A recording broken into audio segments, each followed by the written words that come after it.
What does it mean when several of the earliest Quran manuscripts are corrected in the very same spot?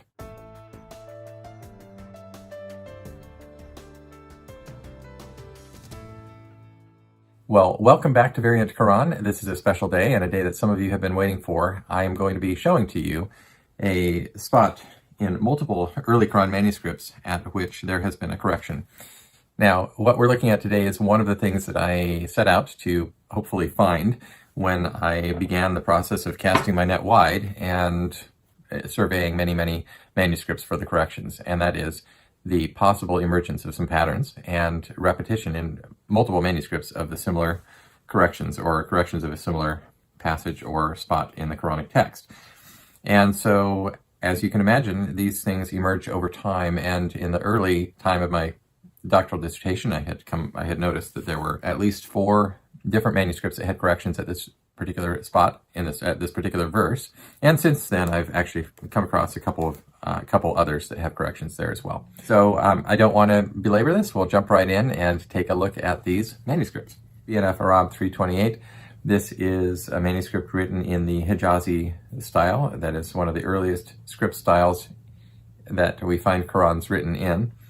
And this manuscript lives at the Bibliothèque Nationale de France in Paris. I have reviewed it personally on 2 occasions at least, and have noted the correction at this particular spot. Now this is verse 9:109, Tauba 109, and the verse reads, and I'm reading here from the Majid Fakhri translation, is one who founds his edifice upon the fear and good pleasure of Allah better, or one who founds his edifice upon the brink of a crumbling precipice that will tumble down with him into the fire of hell. Allah does not guide the unjust people.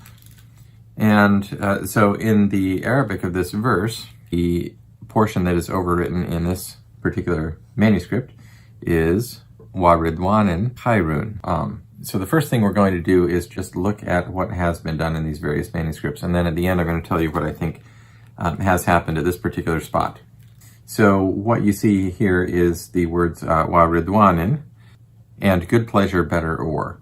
So the way that Majid Fakhri translates this has a little bit of a different word order than the way it appears in the Arabic. The way it appears in the Arabic is literally is the one who builds his edifice upon the fear from Allah and good pleasure, meaning his good pleasure, better, or the one who builds his edifice upon the brink of a crumbling precipice.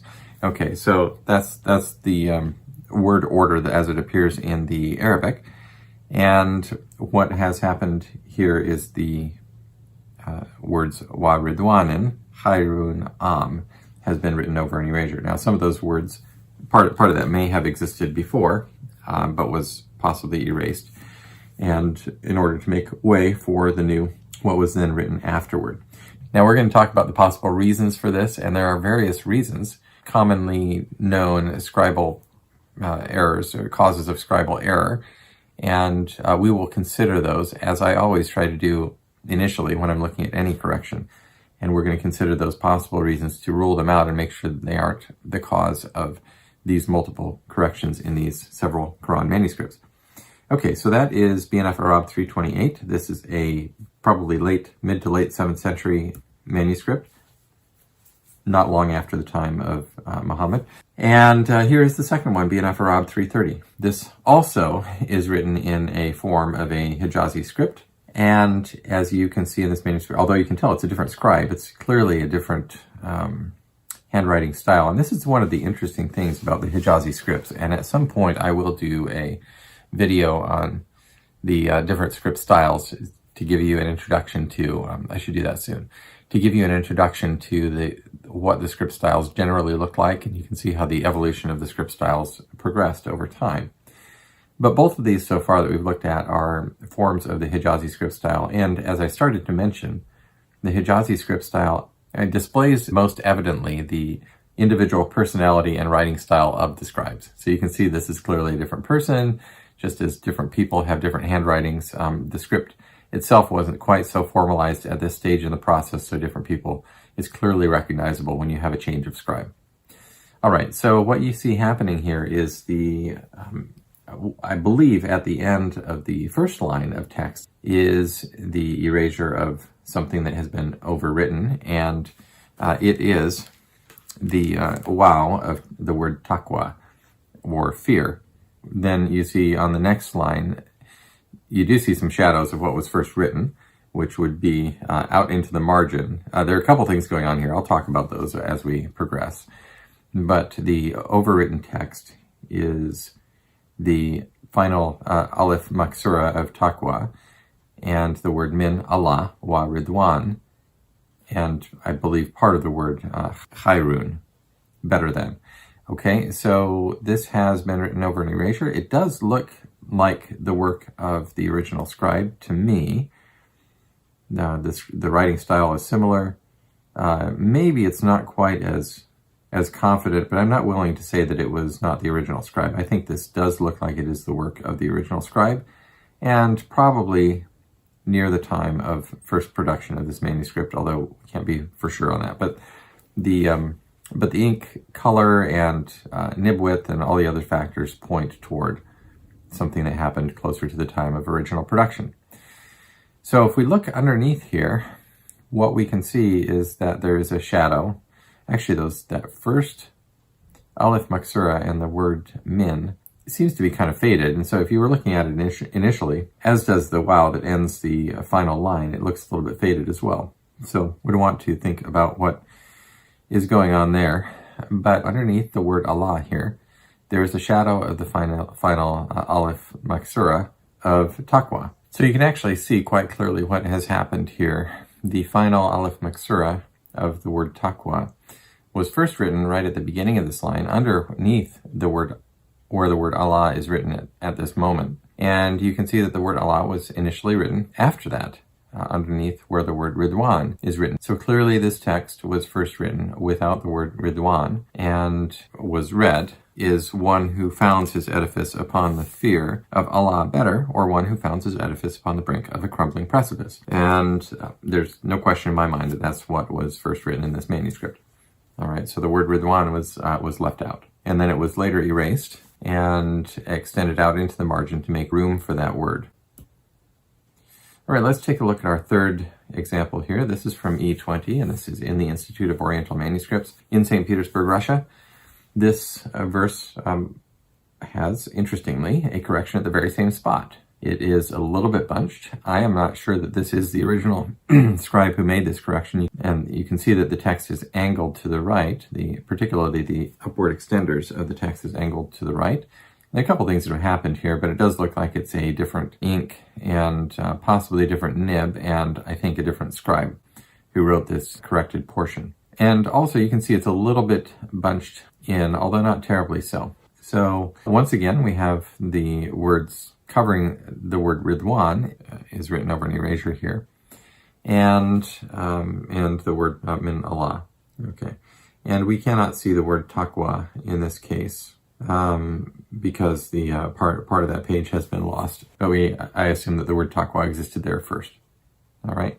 So this correction has been made over an erasure, and after the fact, you can see one other thing, but it's not the focus of my attention here, is that the insertion of a red aleph here that exists as a dagger aleph in the Quranic text today. It's a little aleph that's written above the text, above the line, in order to show that this is to be pronounced as a long aleph, even though the long aleph is not explicitly written in the word. And so at some point in the development of the way that Quran manuscripts were written, alephs were inserted, and sometimes they're written in red like this, and so that would be corresponding to what we would see as a dagger aleph today. That is not the focus here. I just wanted to show you that there is a correction over this spot, including the word Ridwan. Good pleasure. Here's the third one. This is Marcel 9. It is at the National Library of Russia. Also an early manuscript. This probably is, probably early 8th century manuscript. It is a horizontal format manuscript versus the Hijazi manuscripts, which are almost always in a vertical format. And so the page dimensions changed over time. The style for producing pages changed, and so the initial pages were a vertical format, much like the format of how most books are produced today, with the page being taller than it is wide. And then at some point in time, maybe the early 8th century, they went to a horizontal, predominantly in a horizontal format, meaning they're wider than they are tall. And that is the case with this one, even though I don't show you the entire manuscript page here. All right, so once again, we see the word Ridwan being part of this erasure overwritten, and so the word Allah in this case is not, but the word Ridwan, Khairun and in this case Man is also part of it, as you can tell by the upward extending letter, which is erased under the meme of that. And also there's an aleph, the initial aleph of Asasa is written after the fact in this case too. So in each of these instances, the exact portion has not been erased, but I think the same thing has probably been happening, and that is the insertion of the word Ridwan where it was initially omitted. You can see that the text is also a little bit bunched here as well, and so I think that's probably what happened here. All right, so those are 4 examples of correction at the same spot in the same verse, Surah 9, 109. All right, so here is just a simple side-by-side of the 4 manuscripts that we just looked at to help you visualize a little bit more clearly how they line up with one another, what corresponds between the 4. And as you can see, the exact area of correction is not identical, but they do have overlap. So the red boxes are drawn around the corrected portions. The second one down, of course, has 1 letter corrected on the, possibly corrected on the previous line.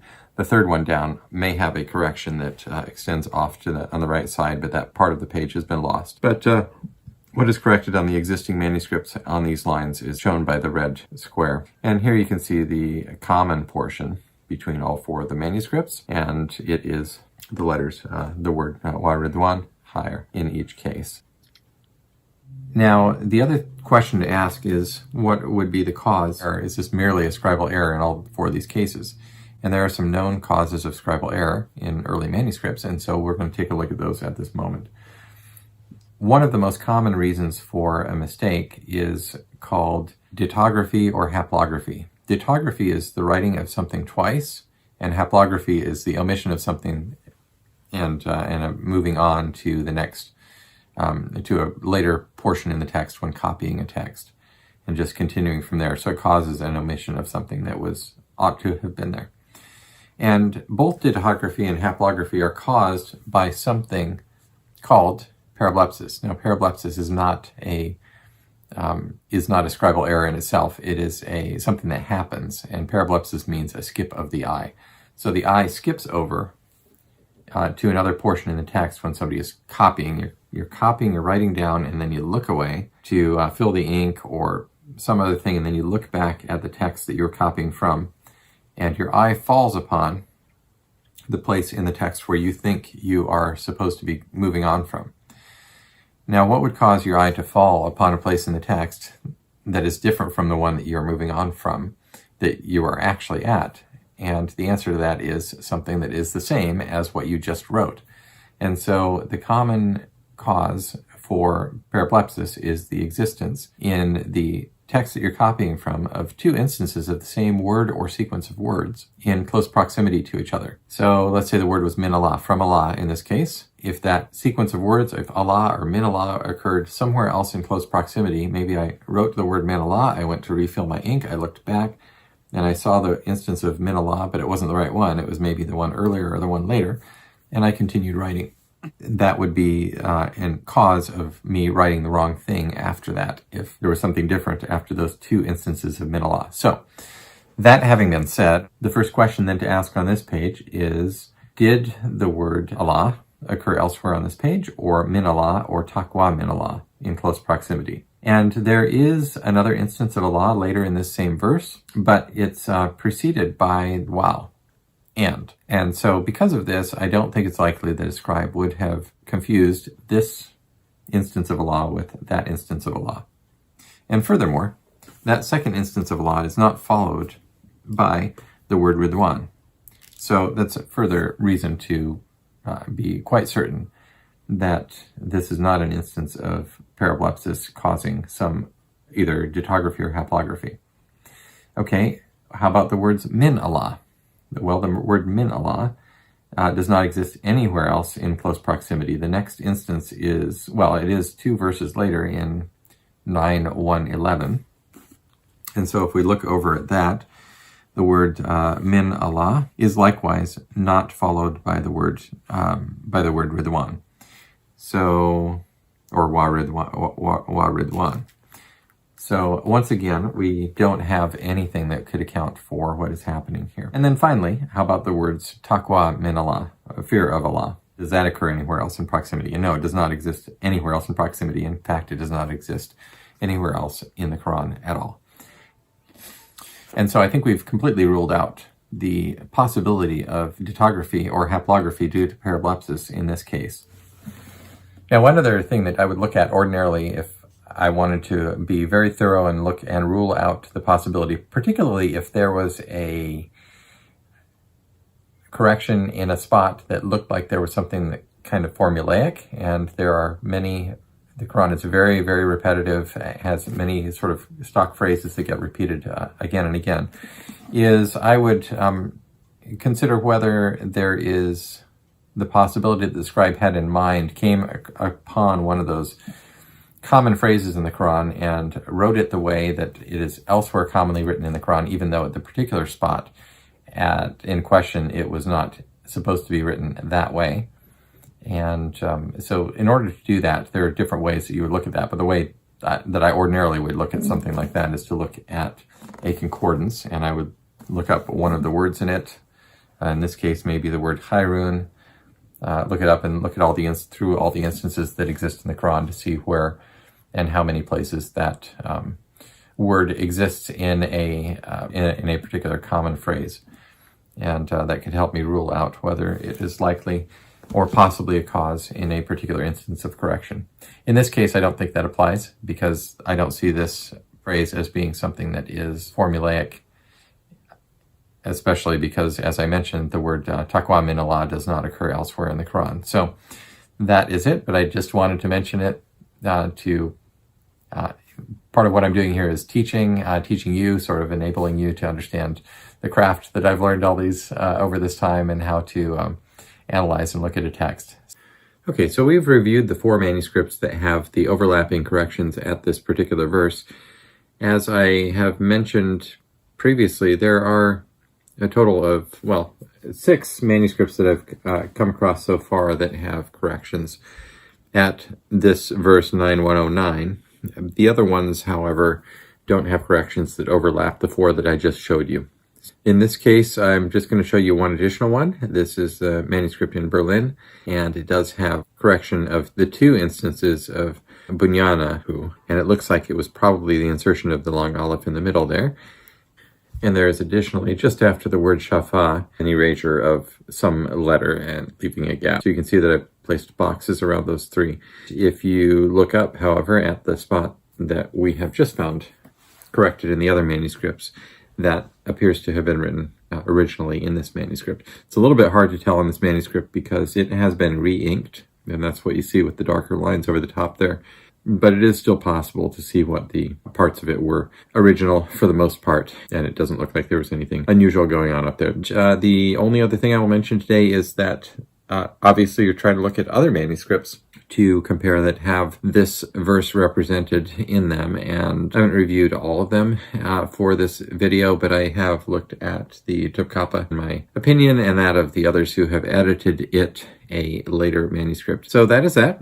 Thanks so much for watching this video today, and I hope it's interesting. There's much more, obviously, that could be said, but that is enough for now. We'll talk to you again soon, and thanks for liking and subscribing, leaving comments, and we will continue the discussion. Thank you.